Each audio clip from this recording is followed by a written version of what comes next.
Episode 2, The Road to Saniquellie, Part 1, The Boy Who Walked into His Destiny. Maxwell's vow did not fade with the dying embers of the Harmattan fire. It followed him into his dreams, into his waking thoughts, into the quiet moments when he watched his father limp across the yard or wince when the cold touched the scar on his leg. The vow became a pulse inside him, steady, insistent, alive. But vows alone do not shape a man. The road does. And Maxwell's road began in Saniquellie, at the Johnny Voker Memorial School, a place where ambition and poverty wrestled daily for the souls of young native Liberian boys and girls. The boy with the bright eyes. Maxwell was not the strongest boy in his class, nor the tallest, nor the loudest. But he had something far more dangerous, a quiet intensity, a way of looking at the world as if he expected more from it, and from himself. Teachers noticed it, classmates felt it, even adults sensed it. He walked with purpose, he listened more than he spoke, and when he did speak, people leaned in. But life in Saniquellie was not easy. The school had cracked walls and a roof that leaked during the rains. Chalk was rationed, desks were shared, lunch was a luxury. Maxwell often went hungry, but hunger sharpened him. It made him alert, focused, determined. He devoured his lessons the way other boys devoured cassava leaf and rice. His teachers whispered, "You see that boy? He will go far." But going far required leaving Saniquellie, the walk. When Maxwell finished junior high school, he made a decision that startled even his father. "I want to go to Saniquellie," he said. His father blinked. "Saniquellie? That is far, Legay." "I know. You will have no family there. I will make my own way." His father studied him, the set jaw, the steady eyes, the quiet fire. "You are still a boy." Maxwell shook his head. "I am becoming a man." His father sighed, recognizing the same stubbornness that once lived in him. "Then go," he said softly. "But remember, the world is not gentle." Maxwell nodded. "I am not afraid." He was lying, but courage is not the absence of fear. It is the decision to walk anyway. So he walked 27 miles, on foot, through dust and heat, past farms and villages, sleeping under trees when night caught him. He carried a small bag with 2 shirts, a notebook, and a pencil worn down to a stub. By the time he reached Saniquellie, his feet were blistered, his clothes dusty, and his stomach empty. But his eyes were bright. Saniquellie was unlike anything Maxwell had ever seen. It was loud, chaotic, alive, and at the center of it all stood Saniquellie Central High School, a place whispered about in the villages as a hotbed of student politics, where young minds sharpened themselves against the whetstone of debate, activism, and ambition. Maxwell stood before the school gate, heart pounding. This was where he would become someone. Life at Saniquellie Central. Life here was hard. With many other students, Maxwell shared a tiny room behind a tailor shop, a room so small he could touch both walls if he stretched out his arms. They came from all over Nimba County to learn book, as their parents often said. They said that was their only chance against the children of the Congao people. They slept in shifts on thin mats, often on empty stomachs. Maxwell had a gift, a natural charm that drew people to him. He made friends easily. Tambafala, the jokester with a sharp tongue. Samuel Bookman Gay, who read everything he could find. Josephus Yarkpawolo, who dreamed of becoming a lawyer. Old Lady Wuo, the market woman who called him my fine son and slipped him roasted plantains when she thought he looked too thin. The market women adored him. They said he reminded them of their own sons, the ones who had gone to Monrovia and never returned, or the ones who had died too young. Maxwell accepted their kindness with humility. He never begged, he never complained. He simply smiled, that warm, disarming smile, and thanked them. The furnace of youth, Saniquellie Central High School was not a school, it was a crucible. It was where boys arrived as raw ore and left as sharpened steel or broken metal. It was where ideas clashed harder than fists, where debates were louder than football matches, where the future leaders of Nimba County learned to speak with fire in their throats. And it was where Maxwell Slowan learned what it meant to be hungry, not just for food, though hunger gnawed at him daily, but for possibility. The struggle. Maxwell's days began before dawn. He woke to the sound of roosters and the distant hum of trucks heading toward the Ivory. He washed his face with cold water from a bucket, folded his mat, and stepped into the dusty morning with a notebook tucked under his arm. Breakfast was never guaranteed. Sometimes he bought a small piece of bread. Sometimes he drank water and pretended it was enough. Sometimes the market women, those fierce, loud, generous queens of the stalls, pressed food into his hands. "Take my son," Old Lady Wo would say. "You look like you studying too much, your cheekbones showing." He always protested, "Ma Wo, I'm fine." "You fine, but your stomach empty," she snapped. "Eat before you faint in that school." He smiled, that warm, disarming smile, and accepted the food. He never forgot their kindness. He carried it like a secret blessing. The politics of youth. Saniquellie Central was a battlefield of ideas. Students argued about everything: the government, the price of rice, the role of chiefs, the corruption in Monrovia, the Americo-Liberian dominance, the rumors of soldiers beating villagers in far-off towns. Maxwell listened more than he spoke. He absorbed everything: the anger, the hope, the frustration, the dreams. He learned that politics was not something distant. It was personal. It was in the price of gari, in the way teachers were paid late, in the way the roads were never fixed, in the way the hinterland was treated like an afterthought. He began to understand his father's pain in a new way. The hut tax was not an isolated cruelty. It was part of a larger pattern, a system that saw people like his family as subjects, not citizens. This realization did not make him bitter.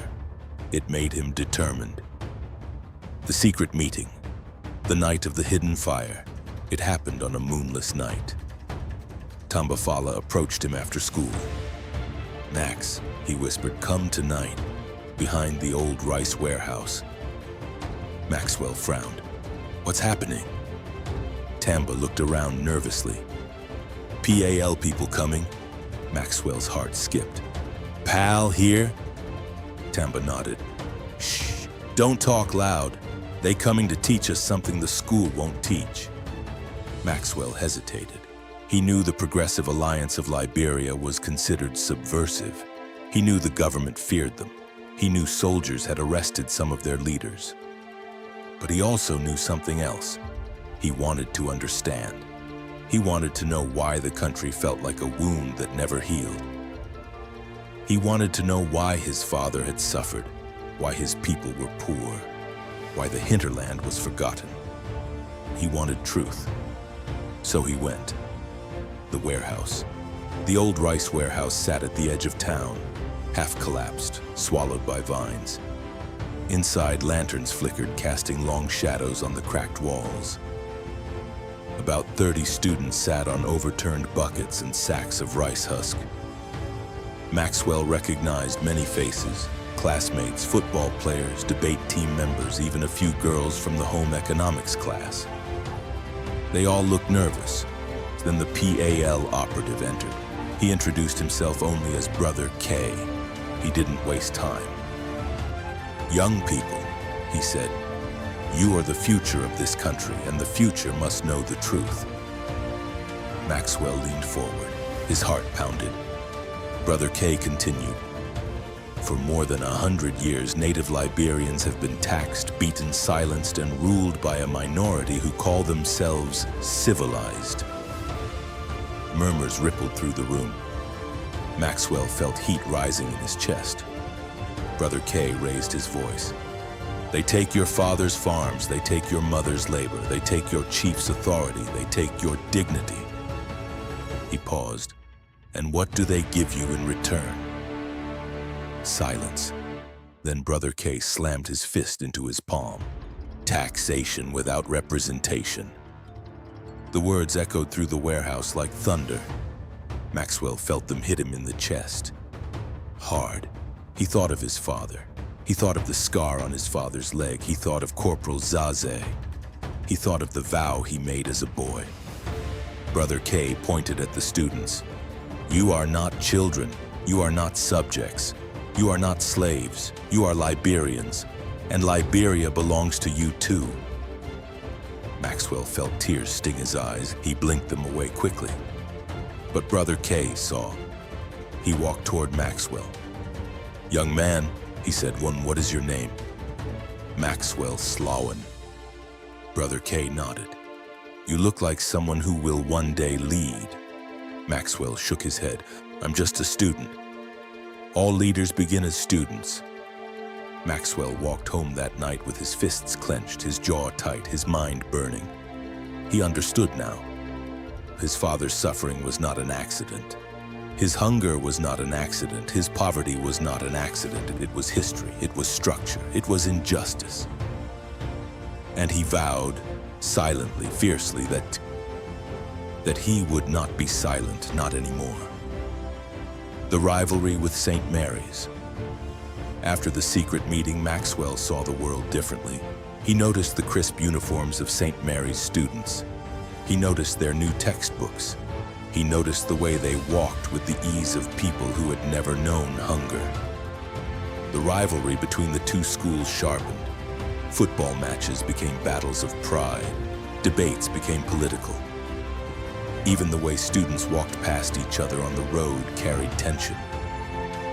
Maxwell didn't care about rivalry, not at first. But destiny has a way of pulling people into conflicts they never sought. The Flag Day parade, the moment everything changed. Flag Day arrived with the usual fanfare. Drums, speeches, flags waving in the dusty air. Central High's drill team had been practicing for weeks. Maxwell led the formation. His steps were sharp, his posture perfect, his eyes forward unblinking. He marched like a boy who had made a vow by a fire, like a boy who carried his father's pain in his chest, like a boy who believed destiny was watching. People noticed. Even the St. Mary's students stopped to stare. And among them was Teresa Dawn. Teresa, the girl with the quiet grace. Teresa was not like the other St. Mary's girls. She carried herself with a quiet dignity that made her stand out even among the polished students of her school. She watched Maxwell march with a strange, warm curiosity. When the parade ended, their eyes met. Just for a moment. But moments have power. The first words. After the parade, Teresa approached him. You marched very well, she said. Maxwell blinked. Thank you.